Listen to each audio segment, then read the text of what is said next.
notre webmaster qui va vous donner quelques informations sur le site de l'ARP. Charles Barani. Bonjour mesdames, messieurs. Au nom de l'association Amis et Riverains du Ponant, je tiens à remercier M. Pierre Pillet d'avoir accepté d'être le grand témoin de notre journée de sensibilisation et de signature de pétition. Nous avons en effet décidé de lancer une pétition par deux moyens différents. D'une part, par un QR code qu'il suffit de flasher avec votre smartphone, et il y a de quoi le faire ici, et d'autre part, sur le site www.mesopinions.com. L'objet de cette pétition est d'obtenir d'urgence le curage de la passe des abîmes. Pourquoi ce curage s'impose-t-il? Il y a 4 raisons majeures. Premièrement, assurer les échanges Vidourle-mer en cas de vidourlade, c'est-à-dire lorsqu'il y a une crue du fleuve Vidourle.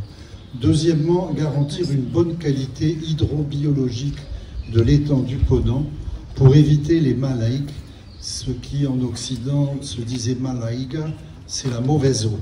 Et Dieu sait que ça peut sentir mauvais si il n'y a pas d'échange entre la mer et l'étang du Ponant. Troisièmement, préserver la biodiversité aquatique, y compris dans la canalette de réadaptation des tortues à la vie sauvage, qui se trouve donc juste un peu plus loin.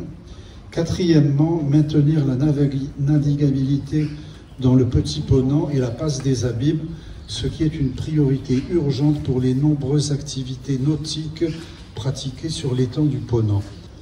Chacun voit donc toute l'importance que revêt le curage de la passe des abîmes dans ce contexte général qu'a précisé notre webmaster Charles Barani. Vous l'avez dit également, cher Bernard Robert, eh bien, je suis fier d'avoir porté en tant que président de notre agglomération du Pays de l'Or, avec mes 3 collègues des intercommunalités de Montpellier, Michael Delafosse, de Sète, François Comène, et de Terre de Camargue, Robert Crost, le projet de gouvernance de la baie des Gueux-Mortes que je vais donc coordonner. Enfin, je sais l'inquiétude, la préoccupation qui sont les vôtres concernant le curage de la passe des abîmes, puisque c'est en grande partie aussi ce pourquoi vous êtes et nous sommes réunis aujourd'hui.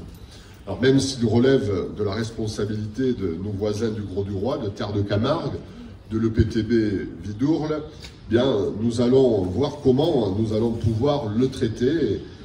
J'ai demandé à nouveau qu'on relance ces discussions, ces échanges avec mes services de l'agglomération, ceux de Terre de Camargue et le PTB Vidourle, de manière à se préoccuper très fortement de ce souci qui est le vôtre et que je comprends parfaitement.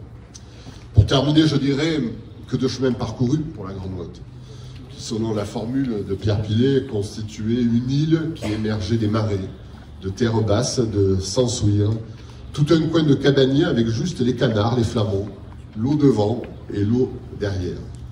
En 2023, eh bien, l'eau reste devant et derrière nous, mais le vert habille plus que jamais notre quotidien. Oui, on va faire la photo, monsieur.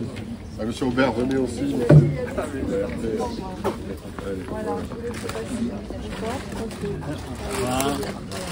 Attention, il n'y a pas de chapeau derrière. Là. Ah oui, meilleur photographe. Voilà. Allez-y.